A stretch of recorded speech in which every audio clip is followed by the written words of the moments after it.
Merci d'être avec nous sur Radio J et on revient à l'actualité politique en France justement puisque on va parler de ces élections législatives, le premier tour des élections législatives, les résultats avec Corinne Lepage qui est avec nous en studio. Bonjour Corinne. Bonjour.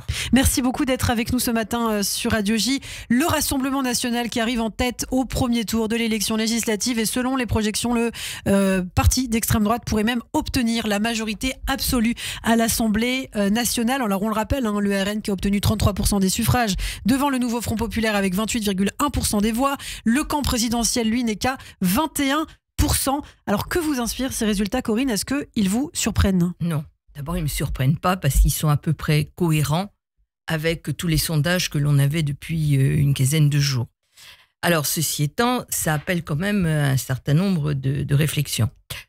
Faire barrage au RN, évidemment, pour toute une série de raisons, parce que étant ce que je suis, ayant combattu toute ma vie sur ce type d'idée, il ne me paraît inenvisageable de voter RN. Par-dessus le marché, RN, c'est la Russie. C'est un mouvement qui est très réticent sur l'Europe. Or, je pense que dans la situation actuelle, il n'y a que l'Europe qui peut aider la France à s'en sortir. C'est un mouvement qui est profondément anti-transition écologique. Or, pour moi, c'est pas un choix, c'est une nécessité.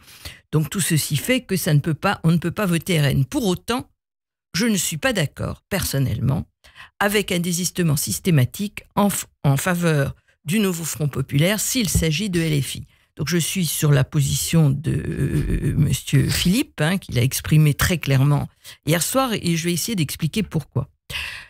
D'abord parce que LFI est devenu un mouvement profondément antisémite, et du reste, le fait que Mélenchon, par provocation, ait affiché hier soir Rima Hassan juste à côté de lui avec son gentil petit foulard palestinien, là, met bien les choses là où elles doivent être mises. Ensuite, c'est un mouvement qui est profondément antidémocratique. On voit bien les purges auxquelles le chef a procédé. Et c'est un mouvement qui est un adorateur de tous les régimes autoritaires qu'on peut trouver de par le monde. Voire Bolivie, les régimes d'Amérique du Sud, Venezuela, etc. Bon. C'est quelqu'un qui n'est pas... C'est un mouvement qui n'est pas violemment anti-russe. Loin de là. Loin de là. Mmh. Et c'est évidemment beaucoup de points communs avec le Rassemblement national. Absolument. Et avec un programme qui est totalement délirant. Donc, pour moi, on ne peut pas voter LFI. Et en plus, j'ajouterais que ça me semble totalement contre-productif pour ceux qui ne veulent pas du RN. Pourquoi ? Parce que la réaction d'un citoyen auquel un parti centriste va dire vous allez aller voter pour Louis Boyard, vous allez aller voter pour Guiraud, vous allez aller voter pour tous ces gens-là. Et c'est Ensemble qui dit ça. Qu'est-ce qu'il va se dire? Il se dit ils se foutent de moi. C'est des gens qu'ils ont combattus constamment, qui ont des idées opposées aux leurs et qui veulent me conduire certainement pas.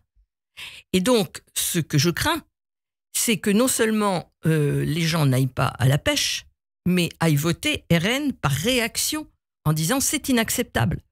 Et donc, le fait de n'avoir pas de ce que j'appellerais de colonne vertébrale, c'est-à-dire de n'avoir pas les valeurs que l'on défend viscéralement attachées à soi, me paraît extrêmement grave dans les temps qui courent. Les gens ont besoin d'avoir des règles droites, savoir où on va, où on met les pieds. Alors pour terminer, Corinne, justement, vous parliez de Jean-Luc Mélenchon qui s'est affiché hier aux côtés de Rima Hassan avec son kéfier, mais est-ce que c'est pas justement l'objectif de Jean-Luc Mélenchon de faire monter le Rassemblement national, que le Rassemblement national soit élu pour ensuite dire nous on est là pour faire l'opposition?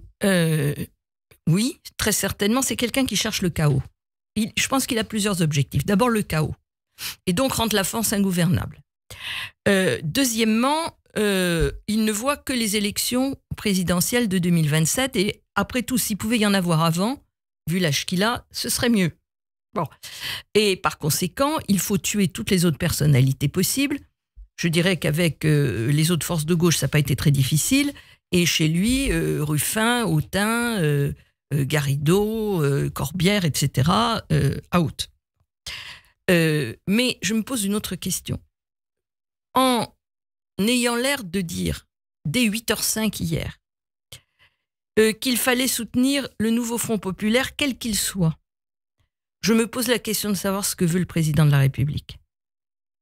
Je n'ai pas la réponse, évidemment, mais je m'interroge fortement.